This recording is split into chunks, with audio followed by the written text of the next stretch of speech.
آج سب ایک گھر میں اکٹھے ہوئے تھے۔ سب بہت خوش تھے۔ ٹیانگ اور اس کی ماما اس کی خالہ ساتھ بیٹھے تھے۔ جنگکوک اور رومان باہر گارڈن میں کھیل رہے تھے۔ ٹیانگ کو یہاں بور ہوتا دیکھ کر سب نے اسے باہر جنگکوک اور رومان کے ساتھ کھیلنے کا بولا۔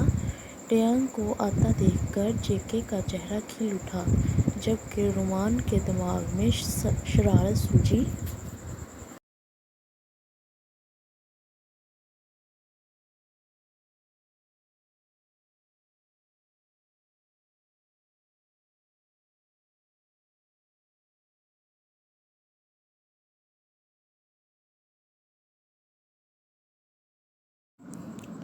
رومان گورا رنگ، بلیک بال اور بہت ہینڈسم تھا۔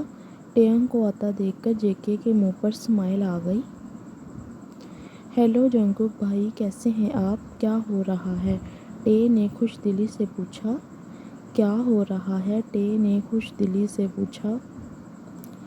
اندھے ہو کیا؟ تمہیں نظر نہیں آ رہا کہ کیا کر رہے ہیں ہم؟ رومان نے اسے تنگ کرتے ہوئے کہا۔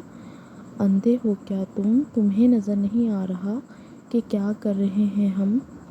تم اپنا منہ بند رکھو، تم سے پوچھا ہے، زیادہ فری مت ہو۔ ٹے نے بھی اس کو آگے سے جواب دیا۔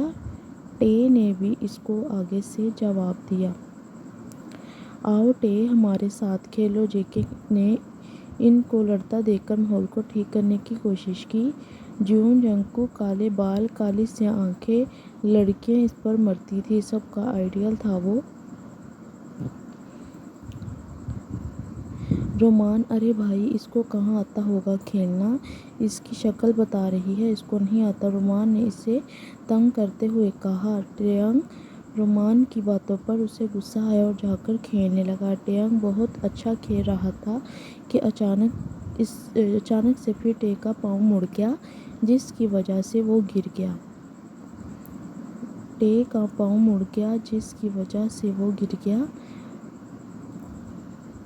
رومان، ٹے کی باتوں پر اسے غصہ آیا اور جا کر کھیلنے لگا۔ ٹیانگ بہت اچھا کھیل رہا تھا۔ جنگکوک جلدی سے ٹے پاس آیا اور پریشان ہو گیا۔ میں نے کہا تھا نا اس کے بس کی بات نہیں ہے، رومان نے اسے پھر سے تنگ کرتے ہوئے کہا۔ میں نے کہا تھا نا اس کے بس کی بات نہیں ہے، رومان نے اس کو تنگ کرتے ہوئے کہا۔ آؤ ٹے، میں تمہیں اندر لے چلوں، جیکے نے ٹے کو تکلیف میں دیکھتے ہوئے کہا۔ جیکے اسے اندر لے گیا جسے دیکھ کر سب پریشان ہو گئے۔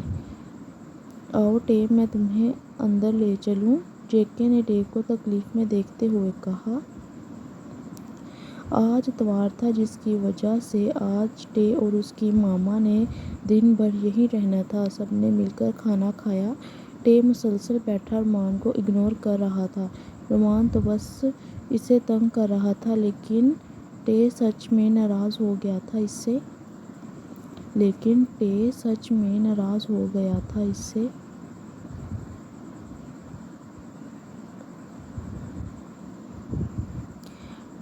ٹے رکو، میری بات سنو۔ ٹے جو جلدی سے لان میں جا رہا تھا کہ رومی نے اسے ہاتھ پکڑ کر روکا۔